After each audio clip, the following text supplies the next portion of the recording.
Sou Priscila Veiga dos Santos, professora da Faculdade de Ciências Agronômicas da Unesp de Botucatu. E eu vou ensinar para vocês o módulo de Tecnologia de Alimentos. Então, esse módulo está dividido entre dois professores, na verdade, e a primeira parte, que é o módulo que eu vou dar para vocês, ele é mais focado na introdução à tecnologia de alimentos, alguns princípios básicos, riscos alimentares, e a parte mais voltada para a conservação vai ficar com a segunda parte, que é com a professora Ruth Espinosa. Então, vamos dar início. As minhas aulas eu pensei, na verdade, em pequenos módulos, é um pouco diferente do que a maioria do formato que vocês têm no resto do curso, porque eu acredito que vocês têm mais atenção e mais foco se eu conseguir já dividir a matéria para vocês em tópicos pequenos, para cerca de 5 minutos cada tópico. Então, eu fiz uma sugestão de como dividir a disciplina, como mostra nesse slide, onde mais ou menos eu imaginei vocês gastarem, vocês não precisam seguir exatamente a risca, é só uma sugestão. A introdução, que é essa primeira aula de agora, um primeiro dia, riscos alimentares, no segundo a terceiro dia, os fatores intrínsecos, do quarto ao quinto dia, os fatores extrínsecos, do sexto ao sétimo, e alterações químicas e bioquímicas de alimentos, o último dia do curso. Todos eles têm algum tipo de atividade, ou fórum, ou exercícios, como os outros cursos, né? Então, eu queria comentar alguma coisa com vocês. Então, primeiro, por que tecnologia de alimentos? Por que a gente estuda isso? Quais riscos associados? Então, um produto como esse, um palmito, qual o risco associado a esse produto? Existe algum? E mel? Mel é um alimento super saudável, existe algum risco relacionado a ele? Ovo? Algum risco relacionado a ovo? Tomar leite direto da vaca, uma prática muito comum. Então, tópicos como esses a gente vai discutir ao longo do curso com riscos alimentares. Então, alterações em alimentos, nem sempre elas são visíveis, como no primeiro caso, a deterioração por bolores, né, por fungos, geralmente é a principal, a que todo mundo olha de cara, mas nem sempre só essas alterações. Por exemplo, por que todo mundo põe um abacaxi, um mamão, ou a própria papaina, bromelina, que são enzimas desses frutos para amaciar a carne? Porque a gente já sabe que eles têm um efeito, que é proteolítico, né, que é a degradação da proteína, na carne e deixa ela mais macia. Isso também é uma alteração, embora muitas vezes desejável, outras vezes ela é indesejável. Outro exemplo é a ação externa, temperatura, umidade. Então, por que, por exemplo, que a gente tem uma lata, no caso do exemplo aqui de leite em pó, ela fica em lata, ela não fica numa embalagem aberta. Por que recomenda que ela seja fechada? Justamente para não entrar umidade, não entrar luz, preservar esse produto por mais tempo, né? E assim, outras coisas que a gente vai discutir.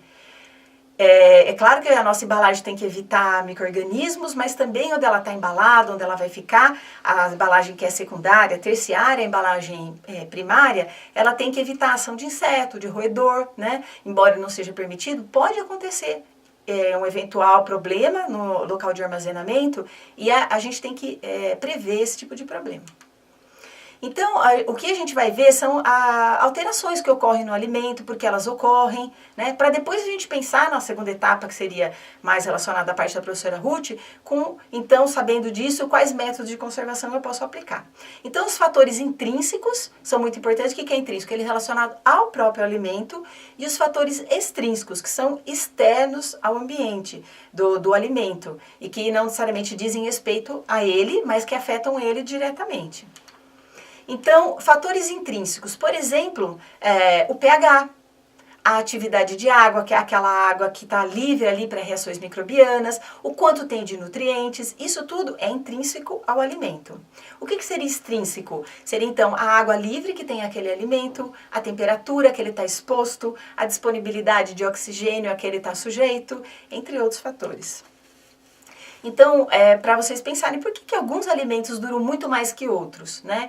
Por que, por exemplo, uma carne estraga tão rápido e a gente vê em cantina, por exemplo, aqueles frios pendurados? Como é que pode ele durar mais desse jeito? Justamente pelo processo de conservação que é atribuído a ele e que faz com que ele dure e seja conservado tão mais do que outros produtos, né? Então, um salame nem precisaria estar na geladeira, a gente põe a geladeira como um fator a mais de prevenção, a gente comenta daqui a pouco.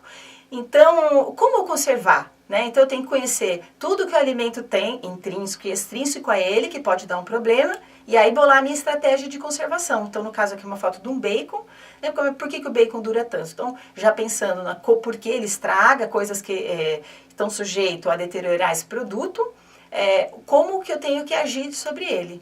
Então, a gente usa o quê? Tecnologias, principalmente, são várias, a professora Ruth vai comentar mais elas do que eu, só vou fazer uma passagem bem rápida. E boas práticas de higiene, HACCP, que são as normas nossas de higiene, né? Então não adianta nada eu ter um produto super limpo e eu contaminar ele ao longo do processo, vou gerar um produto de péssima qualidade. Então esse aqui é só um exemplo, a gente vai comentar com ele depois, mas eu vou focar aqui. Então assim, essa é um mapa de como é a mão da maior parte das pessoas, onde a gente vê em vermelho áreas geralmente muito mal lavadas, e você pode ver que são várias, e por vezes mal lavadas. E a gente vai comentar isso na aula de risco alimentar. Então, quais os princípios de conservação, que eu não vou focar com vocês, mas que vocês vão ter ao longo do curso. Então, boas práticas, lógico, a primeira coisa que é você lavar a mão, prender o cabelo, né, aquele mínimo.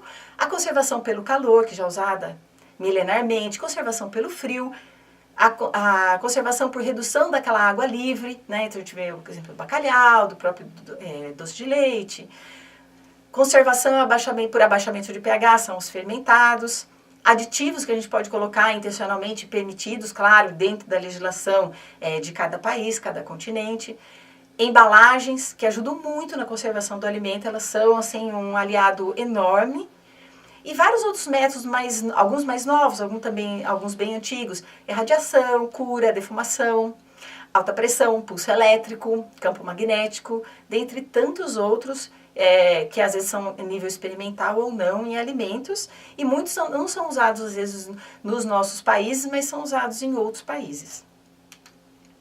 E tem uma coisa que junta tudo isso, que é a teoria das barreiras. O que é isso? São métodos combinados, é uma coisa que você faz como consumidor, na verdade, já. O que esses métodos combinados? É como se eu pusesse pequenas barreiras para o micro-organismo. Então, quando a gente pega um salame, que é um produto fermentado, que eu comentei assim, ele pode ficar pendurado numa cantina, por que a gente põe na geladeira, né? Por que vocês põem na geladeira? Vocês sabem que ele dura mais quando põe na geladeira. Então, o que vocês estão fazendo é pôr mais uma barreira. Então, ele já tinha a barreira de ser um produto ácido, e aí a gente põe mais uma barreira nele, que é a barreira da geladeira, né? Ele poderia ter outras, de uma embalagem, algum conservante. Cada uma que eu vou pondo é uma barreira, né? E é bem semelhante à teoria das barreiras. Aqui então, eu peguei essa foto, seria assim, é isso que a gente quer fazer com o micro-organismo. E barrando, se ele não for barrado pelo pH, ele vai ser barrado pela refrigeração. Se com esses dois ainda não conseguir barrar, eu barro ele com uma embalagem, eu barro ele com uma redução de oxigênio. E assim vai, dependendo do micro-organismo que eu tenho. Por isso que eu preciso conhecer muito bem o meu alimento, e cada um tem uma necessidade específica. Então, no final, qual que é o objetivo principal? E tem que ser o objetivo principal de todos vocês ao final do curso. É eu focar no alimento seguro. É claro que a gente quer um alimento perfeito, barato, delicioso, nutritivo, seguro. Mas de todas essas, a principal que a gente não pode deixar de abrir mão é o alimento seguro, né? Se a gente faz um alimento e somos produtores daquele produto, já tivemos um curso, no caso de vocês têm uma especialização já em segurança alimentar, e vocês por algum motivo fornecem um alimento para alguém que tenha um patógeno, e dependendo do patógeno que for, pode levar até a morte, a gente vai comentar isso, aquele homicídio culposo, que você não tem a intenção de matar, mas você tem o conhecimento para saber que aquilo poderia gerar em morte. Então, é uma coisa bem grave e bem importante, porque o que a gente quer, assim, é que uma criança, um idoso, uma pessoa doente possa comer aquele alimento e realmente se nutrir dele. E não o contrário, daquele alimento deixar a pessoa doente. Isso é um cenário que não pode acontecer, tá?